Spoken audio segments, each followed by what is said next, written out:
You know that feeling when you're standing outside your own office building, staring at the glass doors that won't open for you anymore? When the security badge you've carried for 5 years suddenly becomes just a piece of plastic? That's where my story begins. On a scorching Tuesday morning in Austin, Texas, watching my life's work slip through my fingers like sand. To keep listening to this beautiful and special story, please hit the like button and subscribe to the channel. Write your name and the city you're watching from so I can include a special shout out for you in an upcoming story. I remember the exact moment because I was holding my usual coffee from Radio Coffee on Barton Springs Road. Black, no sugar, the way I'd been drinking it since college. The Austin humidity was already building at 7:30 a.m. and the familiar buzz of South by Southwest preparation filled the downtown air. I'd been coming to this same building for 3 years, ever since we moved Cloud Nest out of my garage in Hyde Park. But when I swiped my badge that Tuesday morning, nothing happened. The red light blinked mockingly at me, and the turnstile didn't budge.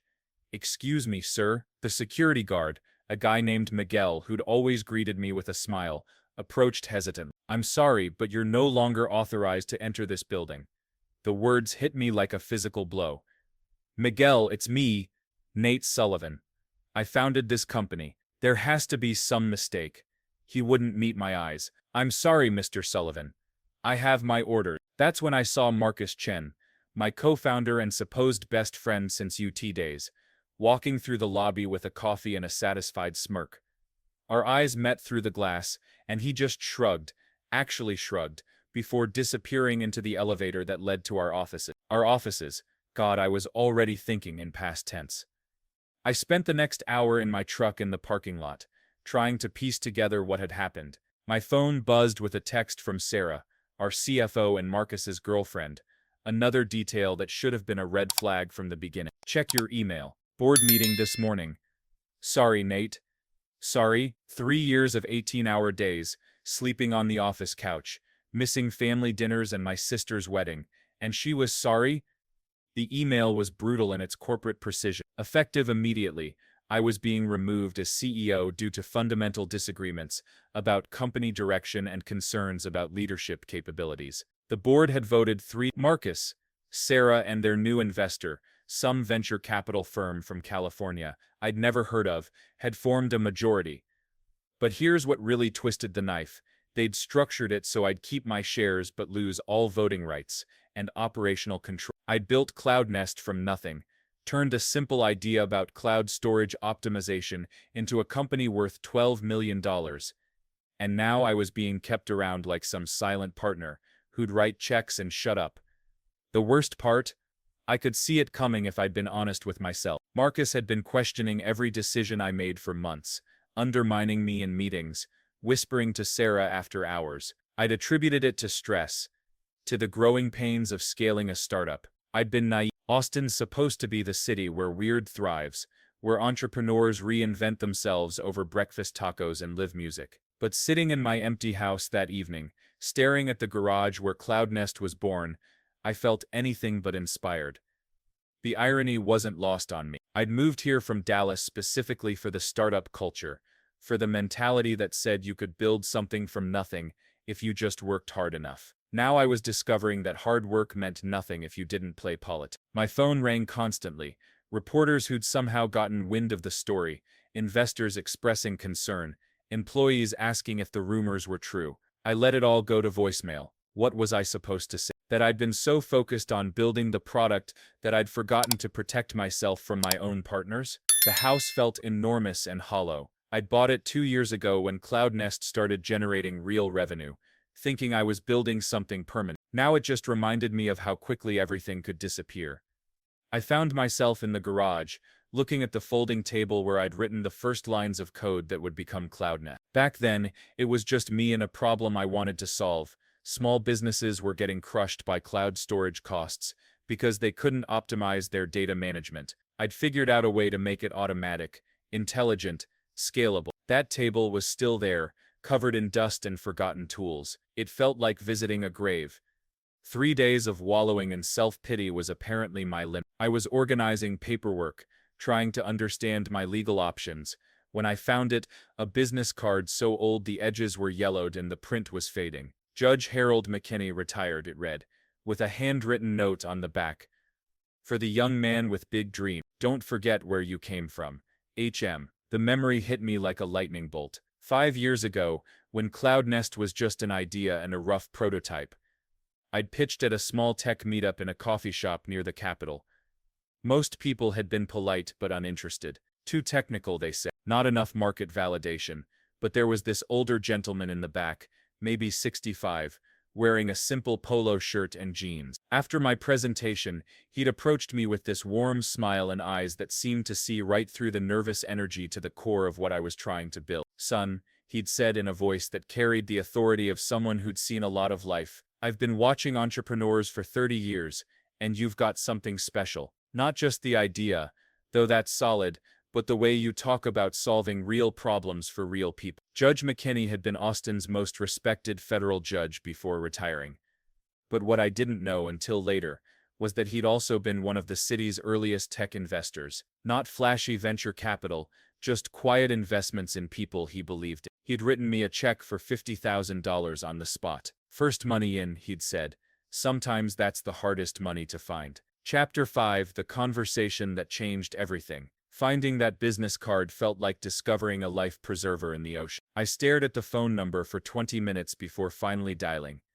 McKinney Residence. The voice was exactly as I remembered. Steady, warm, unmistakably Texan. Judge McKinney, this is Nate Sullivan. I don't know if you remember me, but you invested in my company CloudNest about 5 years ago. And I, Nate Sullivan. The genuine pleasure in his voice almost made me tear up. Of course I remember you, son. I've been following CloudNest's progress. Impressive work. What can I do for you? I told him everything. The betrayal, the board coup, the way Marcus and Sarah had systematically isolated me while I was focused on product development. I explained how they'd used my own dedication against me, scheduling crucial meetings when they knew I'd be in engineering mode, making decisions that slowly eroded my influence. Judge McKinney listened without interrupting, making occasional sounds that told me he was processing not just my words but the emotion behind them. Nate, he said when I finished, I'm going to ask you a direct question, and I want an honest answer. Do you want justice, or do you want revenge? The question caught me off guard. What's the difference? Justice is about making things right according to principle. Revenge is about making yourself feel better by making others feel worse. Both are human impulses, but only one builds something lasting. I thought about it for a long moment, listening to the distant sounds of Austin traffic through my window. I want justice, Judge. I want the company to succeed, even if that means working with Marcus again. I just can't stand the idea that what we built together is going to be destroyed by ego and greed. Good answer, son. Now let me tell you something about corporate law and something about life. What Judge McKinney told me next changed everything I thought I knew about business, law, and human nature. Nate, when I made that first investment in CloudNest, I didn't just write you a check. I had my lawyer draw up what's called a drag-along provision in the investment agreement. It's fairly standard, but most young entrepreneurs don't pay attention to the fine print. My heart started racing. What does that mean? It means that as the founding investor, I have certain rights if the company's original vision is being compromised. And son, forcing out the founder without cause definitely qualifies as compromising the original vision. He explained that the provision would allow him to force a shareholder vote on my reinstatement, but more importantly, it gave him the right to buy out any investor who was acting against the company's stated mission. But Judge, your $50,000 investment, even with appreciation, doesn't give you enough leverage to... Nate, stop right there. There was amusement in his voice. Son, do you remember what I did before I became a judge? I realized I'd never actually asked. I assumed you'd always been in law. I spent 15 years as a corporate attorney before I went to the bench. I represented some of the biggest companies in Texas, and in my retirement, I've made it my business to support young entrepreneurs. That $50,000 was just the beginning. My mind was reeling. Beginning of what? Over the past 5 years, every time CloudNest raised money, I've been quietly buying additional shares through various entities. Nothing controlling, nothing that would require disclosure, but enough to make my voice heard when it matters. The implications hit me like a truck. How much do you own? Enough, he said simply. But more importantly, I know the law. I know business, and I know people. Your partners made a classic mistake, They assumed everyone else was playing by the same rules they were. The next morning, Judge McKinney called me back with information that completely reframed my understanding of what had happened at CloudNest. Nate, I've spent the evening making some calls. Turns out, your friend Marcus has been shopping the company around to potential buyers without board approval. That California VC firm, they're not investing, they're positioning for an acquisition that would essentially strip CloudNest for parts. The betrayal went deeper than I'd imagined. Marcus wasn't just pushing me out. He was preparing to sell the company's core technology to a larger firm that would shut down our Austin operations and move everything to Silicon Valley. All those employees who believed in the mission, who took pay cuts to help build something special. They'll be out of work within 6 months of any acquisition. Judge McKinney continued. The technology will survive, but the company, the culture, the commitment to serving small business, that dies. But here's what I hadn't expected. Judge McKinney had also been talking to other shareholders, including some early employees who'd earned equity. Many of them were just as concerned about the company's direction as I was. Tom Martinez from engineering called me last night. Judge McKinney said, apparently Sarah's been pressuring the development team to build backdoors into the software that would make client data portable to the acquiring company's platform. Tom refused, but he's worried about retaliation. Tom had been my first hire, a brilliant programmer who'd left a comfortable job at Dell to join CloudNest because he believed in our mission. The idea that Sarah was pressuring him to compromise our client's data security made my blood boil. What do? We call a proper board meeting. With all shareholders represented, all concerns aired, and all cards on the table. The emergency board meeting took place on a Friday afternoon in a conference room at Judge McKinney's law firm downtown. The office was old-school Austin elegance, leather-bound books, heavy wooden furniture, windows that looked out over Lady Bird Lake. Marcus arrived with Sarah and their California investor, a sharp-dressed man named David Kowalski, who radiated the kind of aggressive confidence that makes you want to check your wallet after shaking his hand. Judge, with all due respect, Marcus began before he'd even sat down. This meeting is highly irregular. Nate no longer has operational authority. And Miss Chen, Judge McKinney's voice carried the authority of someone who'd controlled courtrooms for decades. In this room, I'm not a judge, I'm an investor. And as an investor who's been watching this company's governance deteriorate, I have every right to call this. He placed a stack of documents on the table. These are the original founding documents, investment agreements, and board resolutions. I suggest everyone review them carefully before we continue.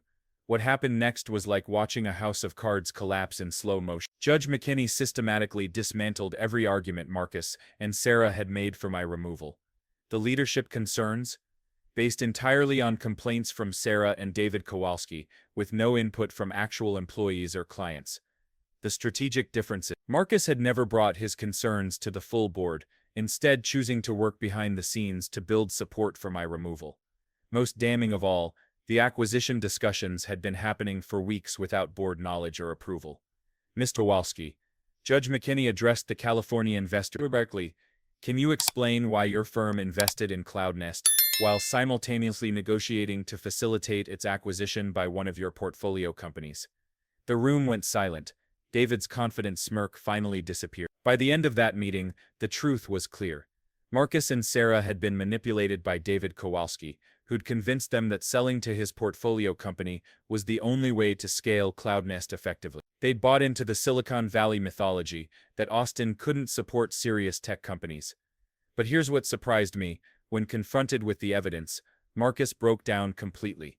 I thought I was protecting the company, he said, his voice barely above a whisper. David convinced me that we needed more professional management, that Nate was too idealistic to take us to the next level. The pain in his voice was real. We'd been friends for over a decade, and seeing him like this, realizing that our friendship had been sacrificed to fear and outside manipulation, hit me harder than the original betrayal. Judge McKinney let the silence stretch for a long moment before speaking. Gentlemen, lady, we have a choice to make. We can continue down this path of mistrust and litigation, which will destroy CloudNest regardless of who ends up in control. Or we can remember why this company exists in the first place. He turned to me. Nate, you have every right to demand Marcus and Sarah's immediate removal. The evidence supports it, and I have the votes to make it happen. Then he turned to Mark. And Marcus, you can continue fighting this, force a protracted legal battle that will consume resources and energy that should go to serving customers. Finally, he looked at all of us. Or you can act like the adults you're supposed to be and fix this. The room was so quiet, I could hear the air conditioning and the distant sounds of Austin traffic. What do you propose? I asked. Judge McKinney's proposal was elegant in its simplicity and profound in its implications. David, your firm exits immediately. Full buyout at fair market value. No acquisition discussions. No ongoing relationship. Cloudnest remains an independent Austin company. David started to object, but Judge McKinney held up a hand. Sarah, you've proven yourself capable in financial management, but you've also proven that you'll compromise core values under pressure. You can stay as CFO, but with clear limitations on your authority and a commitment to transparency. Sarah nodded, tears in her eyes. I realized that she'd been as manipulated as anyone, caught between loyalty to Marcus and pressure from David. Marcus, you have a choice. You can remain as COO, focusing on operations and business development, areas where you excel, but operational control returns to Nate as CEO. Or you can take a generous severance and start fresh somewhere else. The room held its breath. Everything we'd built together, the late nights, the shared dreams, the friendship that had sustained us through startup hell, hung in the balance. Marcus looked at me for a long moment, and I could see the weight of everything we'd been through together playing across his face. The guy sitting across from me wasn't just my business partner, he was the person who'd driven 12 hours straight to help me move my mom after my dad died. He was the one who'd talked me down from quitting everything when our first major client canceled their contract. He was the friend who'd stood beside me at my wedding, promising to always have my back. Nate, I'm sorry. I'm so damn sorry. I let fear cloud my judgment, and I almost destroyed everything we built together. The apology hit me like a physical force. This was my friend, the guy who'd helped me move into my first apartment, who'd been my best man at my wedding, who'd believed in Cloudnest when it was just code on a laptop. But it was also the person who'd systematically undermined me for months, who'd made me question my own competence, who'd nearly cost me everything I'd worked for. The question is, I said slowly, feeling the weight of every word, can we rebuild the I wasn't just asking about business relationships or corporate governance. I was asking whether two people who'd shared dreams and disappointments, who'd built something from nothing, could find their way back to each other after betrayal. I don't know, Marcus answered honestly, and I respected him for not making promises he couldn't keep. But I'd like to try, if you'll let me. The silence stretched between us, filled with 5 years of shared history and 3 months of bitter conflict. I could feel Judge McKinney watching us carefully, understanding that this moment would define not just Cloudnest's future, but who we'd become as people. I looked around the room, at Judge McKinney, whose quiet wisdom had saved everything, at Sarah, whose tears were washing away months of guilt and fear, at Marcus, whose broken expression reminded me of the friend I'd almost lost. Each of them had played a role in bringing us to this moment, and each of them deserved consideration in whatever decision I made. You know what David said to me?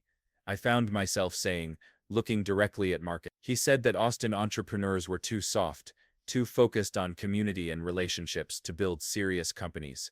He said Silicon Valley worked because people understood that business was business, and friendship was just a liability. Marcus winced, recognizing his own words reflected back at him. For a while I wondered if he was right.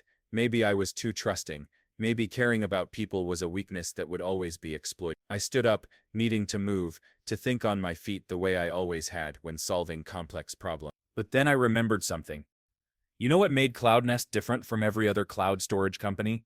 It wasn't just our technology. Though that was innovative. It wasn't our business model. Though that was WAD. It was that we actually gave a damn about our customers. I turned to face Marcus directly. We started this company because we met small business owners who were getting crushed by technology costs. They couldn't understand or control. We didn't just want to build software. We wanted to solve real problems for real people. Marcus nodded, tears starting to form in his eyes. I remember Mrs. Rodriguez from that little restaurant in East Austin. She was paying more for cloud storage than for her electricity because nobody had explained how to optimize her data management. Exactly. And we didn't just sell her a product, we spent 3 hours teaching her team how to use it effectively. We followed up every month to make sure it was working. We treated her like family. I paused, letting the memory settle in the room. That's not a Silicon Valley approach. That's an Austin approach. That's a human approach. Sarah spoke up for the first time in the meeting. Nate, I want you to know that I never stopped believing in that mission. But when David started talking about scalability and professional management, I got scared that we were going to be left behind. Scared of what? Scared that our competitors would outgrow us. Scared that investors would stop taking us seriously. Scared that being nice would make us weak. I understood that fear because I'd felt it too. The startup world is full of stories about companies that failed because they prioritized culture over growth, relationships over results. But here's what David didn't understand. I continued, finding my conviction with every word. Our customers don't just buy our software. They trust us with their businesses. Small business owners don't have IT departments or backup plans.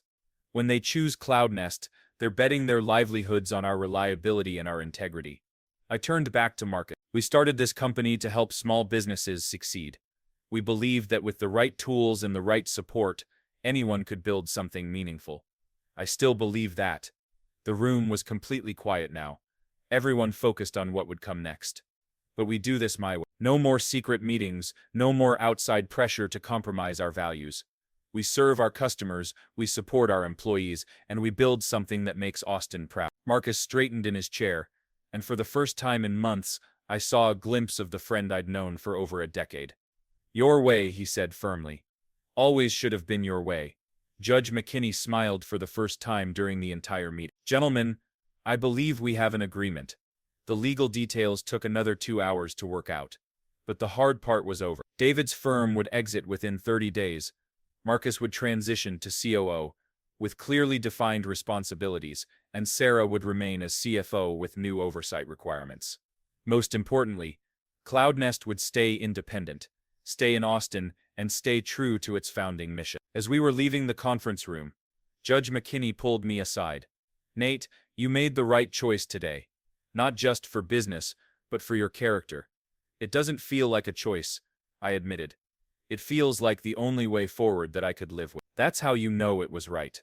6 months later, CloudNest was stronger than ever. We'd not only retained all our clients, but had grown by 40%. The team trusted each other again, and more importantly, they trusted our mission. Judge McKinney visited the office regularly, not as an investor but as a mentor and friend. He'd installed a simple plaque by the front door that read, "Where you come from matters less than where you're going." And Marcus, we rebuilt our friendship slowly, carefully, but genuinely. He proved that people can change, that mistakes can become wisdom, and that sometimes the greatest strength is admitting when you're wrong. Standing in my office now, looking out over Austin's skyline, I realized that getting locked out of my own company was the best thing that ever happened to me. Not because of the drama or the near loss, but because it forced me to remember who I was and what I stood for. Sometimes you have to lose everything to find what really matters. And sometimes, the people who save you are the ones you forgot were there all along.